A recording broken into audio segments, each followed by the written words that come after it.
Good evening, everybody, and welcome to another edition of Boo My Dad Says. This is episode 3 of season 2. My name is John. And I'm Becca. And tonight we're going to be talking about some ghostly literature. And I don't mean like haunted literature, but ghosts in literature. Yes, we're going to be taking a look at some ghosts out of some pretty well-known works of literature. I would definitely call Harry Potter literature. It is maybe not quite as old or quite as Victorian, quite as British as some of the other pieces we're going to be looking at today. But J.K. Rowling, in her own right, created this wizarding world, and she incorporated some ghosts in it. And we're going to take a look at that. We're going to take a look at, is it Macbeth, I believe? No, Hamlet. Oh, Hamlet. Okay. Taking a look at Hamlet, taking a look at The Christmas Carol. The Legend of Sleepy Hollow. Yeah, so we're taking a look at a couple of these different books and stories and plays. We've checked out a few hauntings of locations. We've looked at a few legends and myths of specific boogeymen and hat men. So this week we thought we'd dive into the world of academia. I had to throw Rebecca a bone or she wasn't going to come down here and do any more shows with me. Well, that's true. I don't like scary things, but I do so very much love The Ghost of Harry Potter. And the one book we left out is a true classic. We are going to be discussing the Lord of the Rings. So that was on your end of research. So. Yes. So since we are such big fans of books, I guess right now would be a great time to talk about one of our affiliate sponsors, Audible. So we absolutely love audiobooks. We're listening to audiobooks all the time. If I'm not listening to a podcast, I'm listening to an audiobook. And our son Brady, who he doesn't sit there and listen to music on his phone. He has got a book going in his ear. He'll have a book going while he's watching a movie. He'll have a book going while he is playing Xbox or Switch. He has a book going if he's in the shower. He has a book going on the way to school. That boy is addicted. I mean, legit. He could win, like we said last week, we could win some Harry Potter trivia. Right now we're listening to the Hunger Games trilogy again. We've listened to Percy Jackson. Fourth time, haven't we? At least fourth or fifth. I've lost count. Hunger Games? Yeah. Percy Jackson. I mean, there are several series that he could totally kick butt and take names on a trivia. I have literally lost count of how many times that we've listened to the Harry Potter books. Yes, but gosh, that narrator's so good on there that reads it. He does such a good job with all the voices, and it really makes it come to life. So as a special offer for listeners of the Boo My Dad Says podcast, you can get a 30-day trial of Audible Premium Plus. And what is part of Audible Premium Plus, you ask me? Well, you're going to get a book credit that is yours to keep even if you cancel your subscription. And you have access to the Audible. It's kind of almost like a Netflix part of Audible. They have several different produced like dramas and some like audio things books. You watch or like actually you listen to audio. Yes. So it was more of a dramatization. Yeah, dramatization. Okay, yes. Cool. And you have access to those. You have access to a selection of podcasts that Audible is sponsoring. Sadly, Boo My Dad Said is not part of that network just yet. Not yet. But and I will say, just to throw a little there. tidbit in there about Audible, they have really excellent customer service. If you start listening to a book, you get halfway through it and think, gosh, this sucks, I don't want this book, you can contact their customer service department and they'll give you a credit back and they'll let you pick out another book, right? Actually, you don't even have to contact them. You can just go into your account and just say, I want to return this book. And I think you have like a year to return the book. Okay. And It's like I don't No want questions asked, and yeah. they just give you another credit. Because there's not been very many books that I don't want to finish, but there's been maybe one or two in my lifetime. Yeah, I've had a couple of duds. And so it's nice to know that, if it's not what you think it's going to be, or you don't enjoy it, or for whatever reason, that you can go back and pick out something that maybe you will like better. They have an option where you can pause. If you do decide to subscribe, you can freeze your membership. Is that what's not called freeze? Yeah, you can pause your membership. Like what we do once a year is we take our membership and we'll just put it on hold. That's it. It was on hold for 3 months? Yeah, you can on hold it for up to 3 months. That way, like I said, there's some books that we really like to listen to over and over again. So that kind of lets us catch up. It gives me a chance to go back and re-listen because I try to listen to The Hunger Games Ready Player once One. a year. Ready Player One. The Martian. The Martian. Absolutely love The Martian. Probably hands down one of my favorite audiobooks ever. Now, that was a great one. We're starting to get off. I know. We're not talking about ghosts anymore. But anyway, so this is maybe I should have a podcast about books. Maybe that might not be a bad idea. But we're going to post our affiliate link at the bottom of the show notes. And all you have to do is just click that link, sign up, and you will be able to access Audible Premium Plus for a month. Cancel anytime. The book that you pick out as your credit, it's yours to keep. But enjoy it because it's really a lot of fun. Our trips would not be the same without Audible. No, they wouldn't, because you sleep the whole time, and I got to have a book in my ear to drive the 14 hours.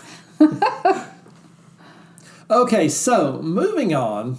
That was a really long commercial break, but moving on. So tonight we're talking about ghosts in literature, and I think we're going to start off with Harry Potter. But before we do that, what is the purpose of ghosts in literature? And I found this quote from author. Her name is Amy Sheeran, and I may have mispronounced her name. I'm sorry if I butchered it. If you're listening, Amy. But she wrote a book called Unseen City. And what she believes the purpose of ghosts in literature is, at the very least, we can agree that hauntings are a very useful metaphor. Whether or not ghosts are real, writes Erica Wright, their stories give us inspiration, a way to live more alert to possibilities. A ghost in a story can deliver information living characters lack access to. So it's no wonder spirits have apparated through Western literature, from Hamlet's truth-telling father to the psychological spirits of Henry James's Turn of the Screw. So moving forward, we're going to start off with Harry Potter, and we're going to be lumping all 7 books together in this. We're not going to be talking about a specific single book. We're just very generally going to be talking about the different characters, what they brought to the story. Was it helpful? Was it useful? Another thing in my research that I was looking up, a lot of times, and we'll see part of this in A Christmas Carol by Dickens, is that ghosts, the inclusion of ghosts in stories, not always to be vengeful, not to be that, but sometimes it's for comedy. Sometimes it's for the morality tale. Sometimes they serve as narrative sentinels, narrative prophets of foretelling something, or giving those little clues, those little hints of things we wouldn't otherwise know about. We see that very, very heavily as far as, what was it you said about the last quote? You were talking about how it was they serve as to get little tidbits of the story. Delivers information that living characters lack access to. Yes. Okay. So starting off, first thing, Moaning Myrtle. J.K. Rowling, when she first wrote this, that character was named Wailing Wanda. I don't know how and for what reason it got changed to Moaning Myrtle. The story comes about that... Thank goodness it did. Wailing Wanda just sounds weird. It sounds weird, but if that's who it had been, and Moaning Myrtle was the first one, we thought, gosh, Moaning Myrtle sure does sound pretty weird. But she included that. She included her as a character because that was a big thing in her childhood was girls crying in the bathroom. And so she thought, hey, this is a way I'm going to make Ron and Harry squirm a little bit by making them come across this moaning Myrtle, this ghost here.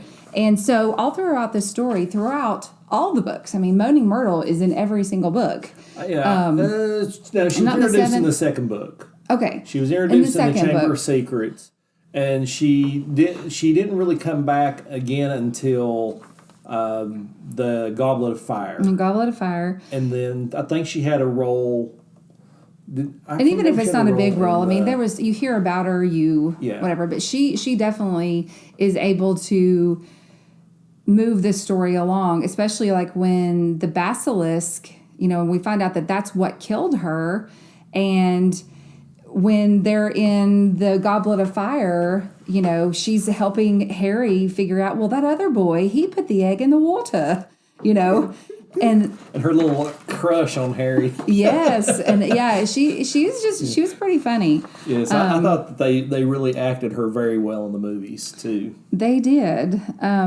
The other thing about Moaning Myrtle is I feel like she was kind of obnoxious, and I think she definitely, but she was meant to be, especially in the movies, that voice and that just kind of nasally sound that she made. But she moved the story along. Yeah, I like what you said about where she was meant to be, to kind of make Harry and Ron squirm a little bit. Mm-hmm.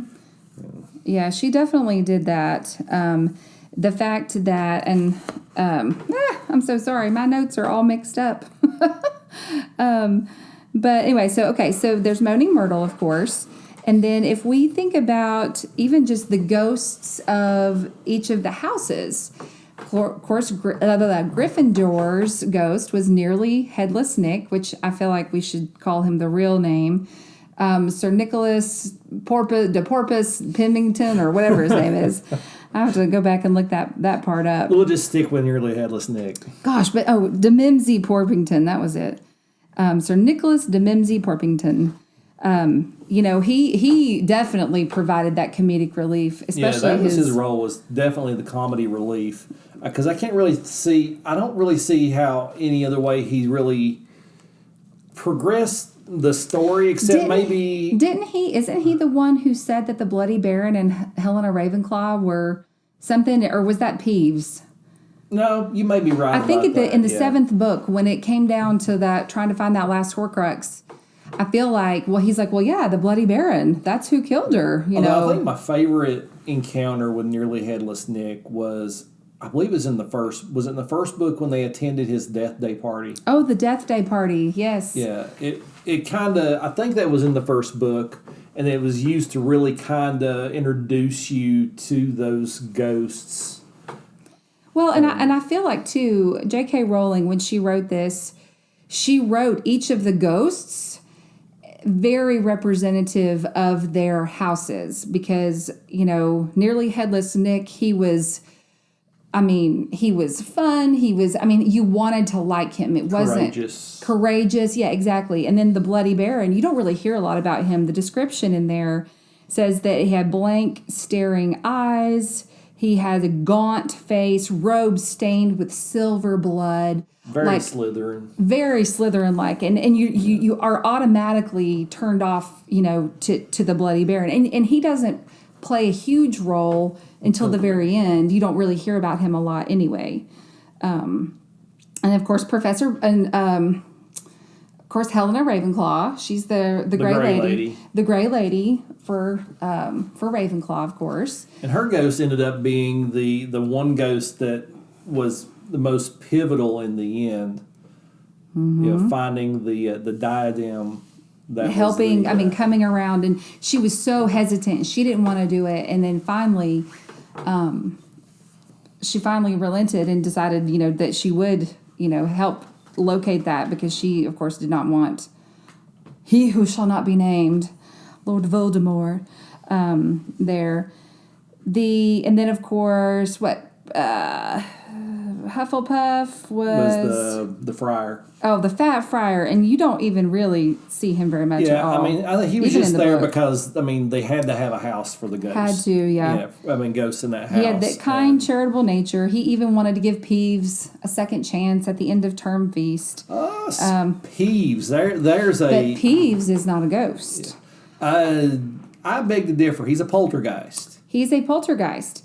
Peeves. So when I was researching this, I thought it was really interesting that a lot of the Harry Potter and the wizarding world, the fandom people, the ones speculating about some of the different theories involve the ghost, said that he was really not an actual ghost. He was not the leftover remains of someone who had died, but rather an embodiment of the mischief makers at Hogwarts, which I felt was kind of interesting because he doesn't have a backstory. We don't hear anything about how he became a poltergeist, and he's Peeves the poltergeist. He's not, I don't think he's meant to be. Well, the thing is, poltergeists in real life are not really, they don't embody a single, like a person, like a spirit of grandma or grandpa. They are spirits of, I guess, really chaotic spirits. Right, and that's what all the research that I was looking at was talking about, how that's what Peeves was, and how as Fred and George got more wild with their mischief, it just egged Peeves on. But at the end, like that happy puppy when he was around them. But I felt like it was really interesting. He is the most uncontrollable force, except for the Bloody Baron. The Bloody Baron could control him, which I'm not sure what that means. I just think he was just, I think he was very, I think Peeves may have been afraid of him a little bit, because just what you said about, very. Peeves, grumpy, yes, he's the only one that could keep the unruly poltergeist in line, aside from Dumbledore. Apparently, it goes on through here that Peeves, while he loved harassing everyone, in the end, he did want to fight against Voldemort, and he did want to fight to get, to protect the school, and he was going to do what he could to help at the end there. But I feel like it was really interesting too that the characters.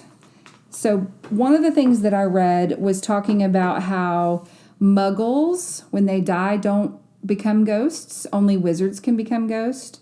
And if a Muggle says he's seen a ghost, he's either lying or he's a witch or a wizard pretending to be a Muggle. Like he's lying and he's trying to trick somebody or pull the wool over their eyes. What book was that in? What? That wasn't in the book. That was just in some of the research that I'd read as far as just looking at different websites. And I don't have it. My printer ran out of paper, so I'm doing this. J.K. Rowling didn't say it, it's not true. J.K. Rowling's not God. So. Well, yeah, but she's kind of like, when it comes to the world of Harry Potter, she's kind of like, what George Lucas was to Star Wars. I mean, if it was if it was somebody said, okay, did this happen? And George Lucas said, no, it didn't. Then by golly, it didn't happen. I mean, that was just a theory. And I mean, I'm not going to sit here and say that J.K. Rowling said it or it's in one of her books, because obviously I don't know.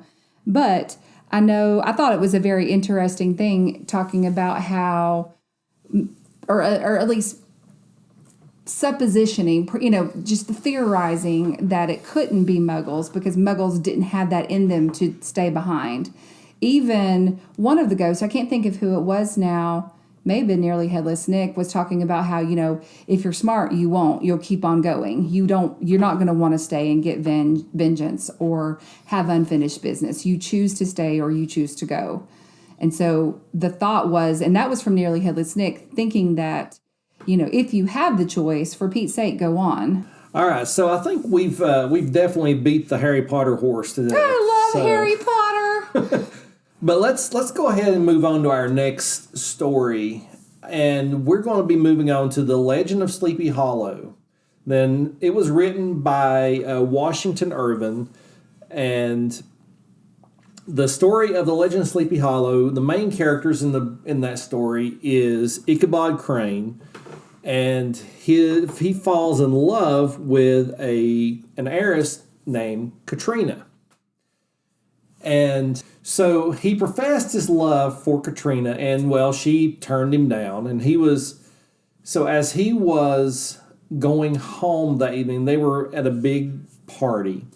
And the other, I guess, love interest, I guess you could call this a very old love triangle, was a gentleman who went by the name of Brom Bones. So Brom Bones he did his best to get Ichabod all worked up at this party because Ichabod was a very superstitious person. So they started talking about ghost stories and things, just getting him all worked up. So on his way home, lo and behold, our protagonist, antagonist, our ghost of the story, is the Headless Horseman, and thus begins a chase of Ichabod by the horseman. And the horseman runs him down, but they were trying to Ichabod knew that if he crossed this bridge, that the horseman could not follow. But what happened was that he threw what would actually end up being a pumpkin, but it looked like he was carrying his head, and he threw it at Ichabod. Ew. And so he could join the headless hunt. Nearly Headless Nick is jealous of this guy. He threw his head at Ichabod, or at least what the story says. So the next morning, Ichabod was nowhere to be found, and all they found was I think the horse's saddle and a smashed pumpkin. Oh. So there's two thoughts here that either Ichabod was murdered by the horseman, or he ran off and he made himself scarce, never to return. But now the other part here is that people think that the Headless Horseman was not even a ghost or spirit at all, but it was Brom Bones dressed up like the horseman to scare Ichabod off. Trying to, hey dude, you're on my turf, get away, bye-bye. And well, whichever side you take, whether it was really the ghost or not, he did his job well. Now, but the role I guess the horseman plays in this story is, he's more of this, I guess, this vengeful spirit. He was a Hessian from the Revolutionary War who lost his head from a cannon, but at least that's what the story of the horseman goes. But is it really a spirit, or was it Brom Bones being vengeful or jealous over Katrina? That we'll never know for sure. I feel like that in this case, I think it was Brom Bones dressed up. So you're saying he dressed up? Did he hide his head? Did he can he stick his head up under his collar? Yeah, he just stick his head up under his collar, and and there are several different points that show that it could be the horseman was a very proficient rider, and it's also stated in the book that Brom Bones was a very good rider as well. And so, was the Headless Horseman a spirit? That is for you to decide. A little shout out to our friends there at the History Goes Bump. There we go. So what do you have next? Do you have another book for us, dear, or we? No, that you did a lot of Harry Potter. I did mostly the Harry Potter. I can comment on the other ones, but. Well, I'll tell you what. Let's move on. I can talk about the Christmas Carol. Yeah, let's move on and do the Christmas Carol. Now, I will just preface this by saying, hands down, best movie in the world. John knows where this is going. Is the Muppets Christmas Carol? The sun. Oi, oi! Yes, heat wave. Yes. Shameless plug. I love the Muppets Christmas Carol. Again, teaching. We have to watch that every year. We get to watch it. Actually, yes, we do get to watch it. We don't I do have enjoy to. it. I show it to my students in my classroom every year because it's literature, and it's a age appropriate literature. But anyway, I have to admit, I will never know how they were actually able to convince Michael Caine to play in that movie, depending on the type of actor. Because it was great but literature. It was based on a classic. That's how they got him to do that. Michael, Kermit the Frog here. But of course, the three ghosts that we have, the ghost of Christmas past, the ghost of Christmas present, and the ghost of Christmas future Christmas, the ghost of the future. Ghost of Christmas yet to come. Yes, yet to come. So, of course, those three, it's that tale of morality, that tale of choices, regrets, bringing things to light.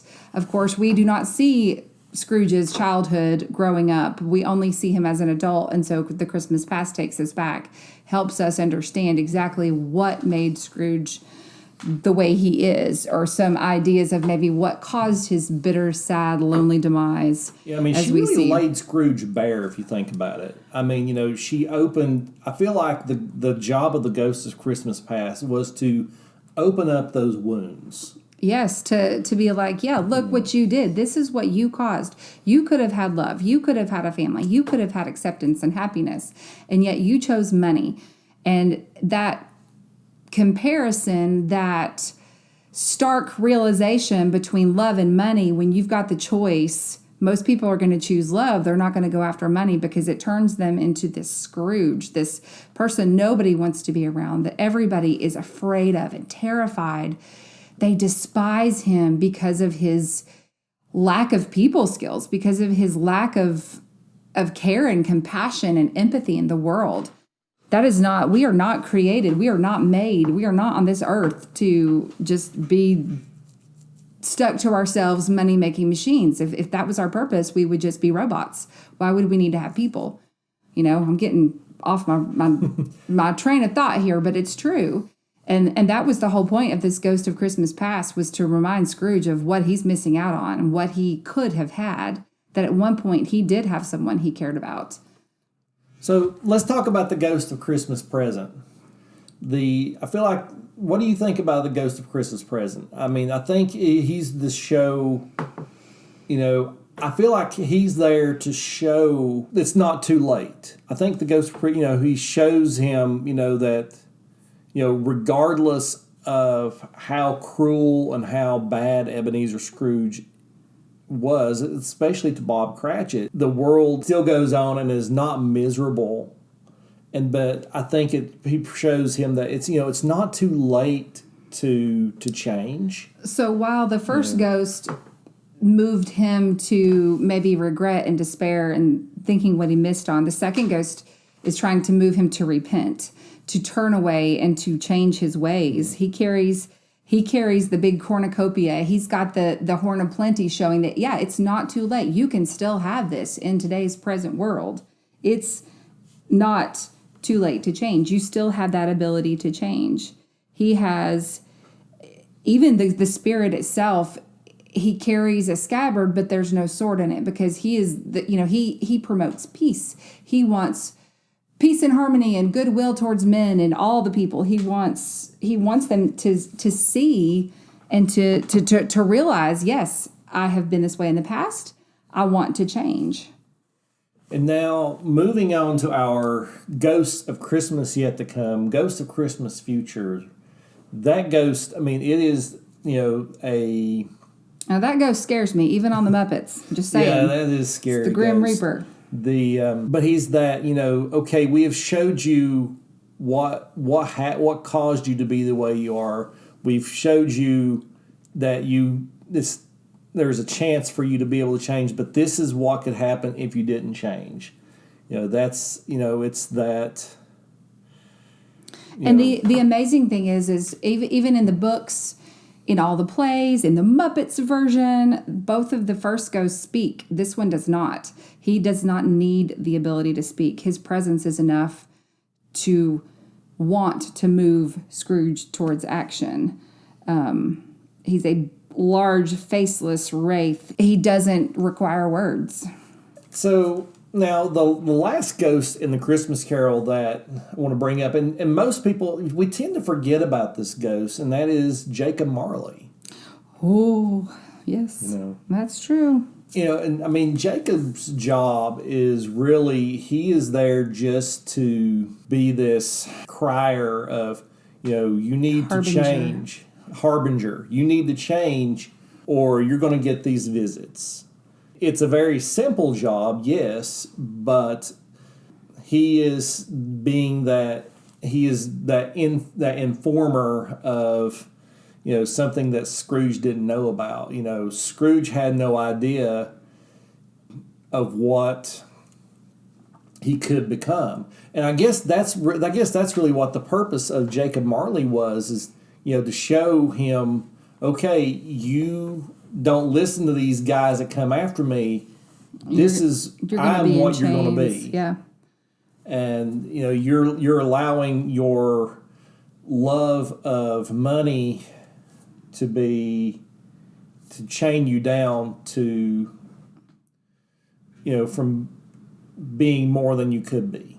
Correct. It's even said that Charles Dickens, even in 1843, he had directly seen how the poor were treated, and that's why, especially at the beginning of this book, all of the people that come needing help or needing an extension on their mortgages and all of this, he had no compassion, he had no whatever, because that's the world that he saw. That's the world he was living in 1843. He saw children working in these mines. He saw these social injustices. There's no compassion. There's no bending of anything. I mean, you don't pay, you're on the street. Too bad, so sad. That's it. So our next book in the story is going to be Hamlet. And there's really not that much to say about the ghost of Hamlet, at least I think, other than, we were talking about those ghosts that inform you of something that the main characters don't know. And the ghost in Hamlet is actually Hamlet's father, old King Hamlet. And he appears to him at night, and he informs him that, my brother murdered me. So, bum, bum, bum. There you go. A lot of times you have to wait till the end of the play to know who murdered. You find out early on. But it's delivered to you by a ghost. What more can you ask for? But, I mean, that's what we were talking about, is like, a ghost doesn't have to play a huge role, but it was certainly a pivotal role in informing Hamlet of some information that he did not know, that Claudius, murdered his father. Now, our last book, and certainly not least, is a very beloved trilogy by J.R.R. Tolkien. You got to get that phlegm sound in there. My precious. The Lord of the Rings. Oh, Frodo. Bilbo Baggins. Yes, the Lord of the Rings. And we're going to be talking about the King of the Dead and the Dead Men of Dunharrow. Now, these ghosts in this book are, they're not out there like how in the Christmas Carol, the ghosts were meant to be redemptive of Ebenezer Scrooge.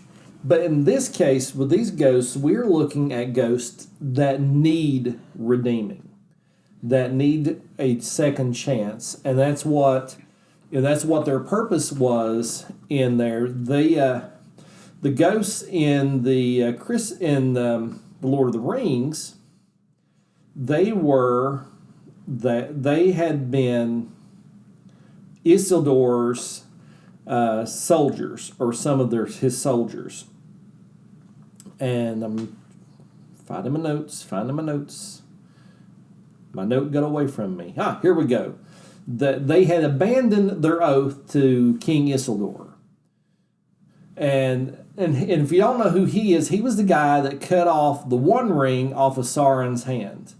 And so they abandoned him, and they hid in the mountains instead. And Isildur cursed them, and the dead men of Dunharrow are doomed to haunt a bunch of places in Middle-earth until they can fulfill their oath. So these are a bunch of ghosts that definitely need redeeming if I ever saw. I mean... Yeah, they've been some bad dudes. Well, I mean, they screwed up. They made a mistake. And I did some of my research. The inspiration for these ghosts was Northern European folklore tells of the restless dead as fell riders bursting upon unwary travelers in lonely places. Horses, knights, hounds are among the restless spirits in the Wild Hunt. The Wild Hunt. That one sounds like nearly headless. The Headless Hunt. And I'm going to probably butcher this name. Hans Sachs' poem Das Wunte der Klein Dieb in 1539 Wowzers.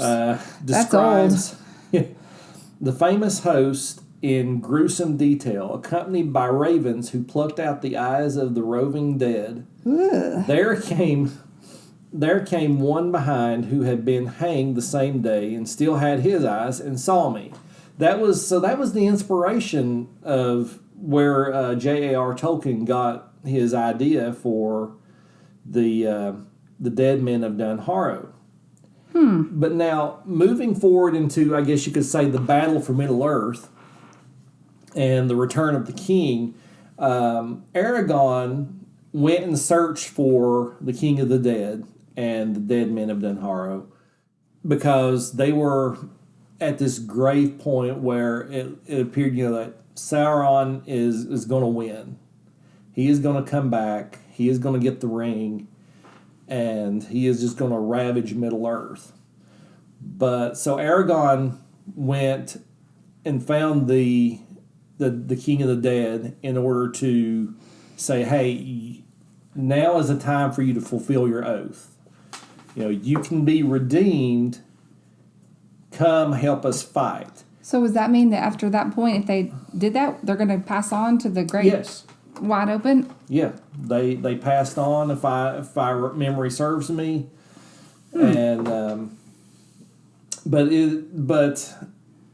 they also, these ghosts, by him going out and recruiting them and getting them to fight with him, it's definitely an indication that of Aragorn's heroic nature and lineage, that he dares to summon the dead to fulfill their oaths in this manner. And it is a sign that he is the rightful king and has indeed returned. Interesting. Because he was able to command the spirits. Those spirits, because they had an oath to one of his past relatives. Interesting. So, ghosts in literature, they can be more than just that spooky nature. And that's why we tried to pick the spirits that we picked, is that we didn't want to just look for those spirits that were meant to scare you. You know what we should have done? What? Davy Jones's Locker from Pirates of the Caribbean. But that's not a book. That's I know, but that's a still fun That's ghost. not literature. That's not. You can't use that as literature, because if that was the case, then we could use Brady's suggestion of doing the Ghostbusters novelization. Well, I know, but I still think that that's a great book. I mean, a great movie. It's a good movie. Yeah, it's a very good movie. Anyway, okay, sorry. Side note there, because those are some spirits in that series. Oh yeah, I mean, there are a whole bunch of spirits. All right, excellent, excellent, and not necessarily of the rum kind either. But ching. Well, folks, I hope you've enjoyed tonight's podcast. I know Becca and I have certainly enjoyed it. Well, certainly, mostly Rebecca. I I like books. What can I say? She's a teacher, guys. And, I really do enjoy books, too. I don't really have the time to sit down and do a page turning. You want to talk about paranormal? Let's just flip back here for just a second. Very fast here before we share. We do. We have a special listener. Oh, that wasn't even what I was going to talk about. But talking about paranormal weird stuff, because that's what we're here for, right? Paranormal, scary stuff. So there is a book, you need to catch it on the Audible, it's called 11/22/63 by Stephen King, and it's kind of like time travel. It's a really long a time slip. Oh my gosh, it's crazy because it goes back to like this time traveling. Can we call that paranormal? It's not a ghost. Yeah, but it falls into the realm. It falls into the realm. It falls into what now that I can get behind. About there's a phenomenon called time slips. Okay. So I think there was a time slip. Anyway, the whole book, Stephen King wrote this book. It's huge. I cannot remember how many hours it was on audio. It's like 30 hours. It was a long book. But let me tell you, it's going back, trying to prevent the assassination of Kennedy. Like, it's so interesting. But anyway, we do have a listener story that we're going to share with you tonight. Yes, and our listener story. Sorry, I have the attention span of a gnat. But I thought about that, thinking about paranormal, that was a really excellent book.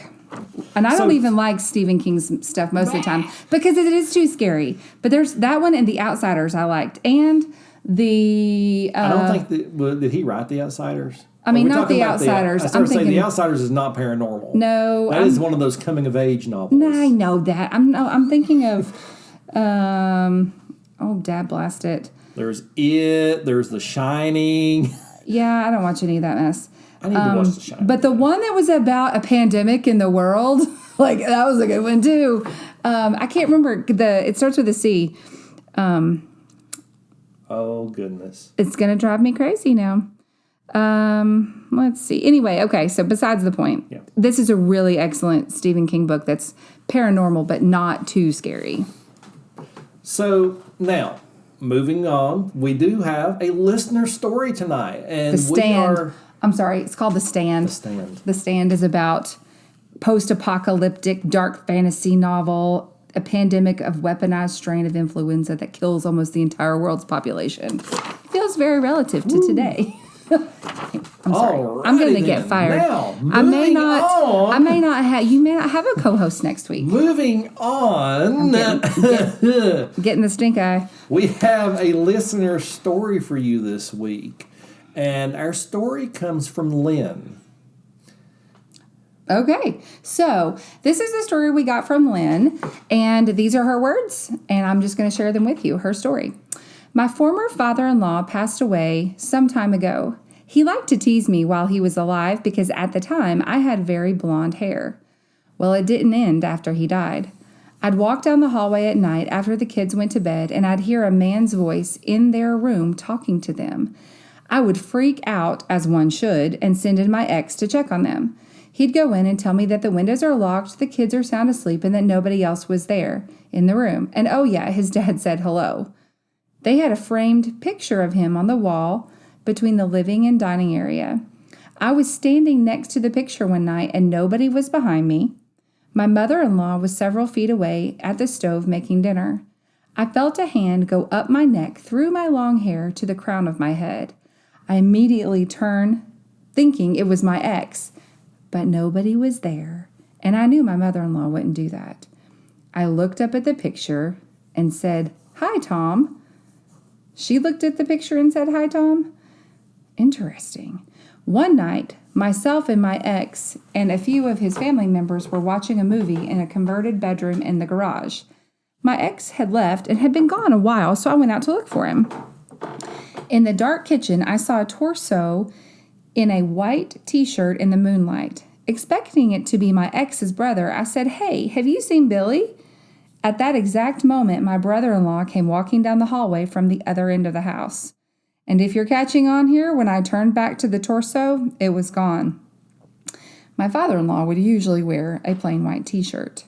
His family eventually moved from that house, and you'd think, hey, it'll stop, right? Wrong. He continued to screw with me in regards to the kids at the new house, too. I guess he was still pulling pranks from the other side. Eventually, my mother-in-law passed away, too. And I have stories about her other side of visitations, too, if you're interested in those. And we are very interested. So, Lynn, if you're listening to this podcast, send me some more of your stories. I really enjoyed that because it sounds I think I would have peed my pants if I felt a hand going up my head. Just saying. But, I mean, at least his ghost, sound like the same personality that he shared in life. A little bit of a prankster and, liked picking on his daughter-in-law. So, I think, I like hearing stories like that rather than the poltergeist kind of stories where, your house is coming down around you and you don't know what it is. Yeah. So next week, folks, we're going to be going back to kind of our more traditional type of episodes. And we are going to be looking at an asylum up in New York. Oh, you always see these on TV and in movies. All kinds of scary things happen. And we're going to be discussing the Rolling Hills Asylum.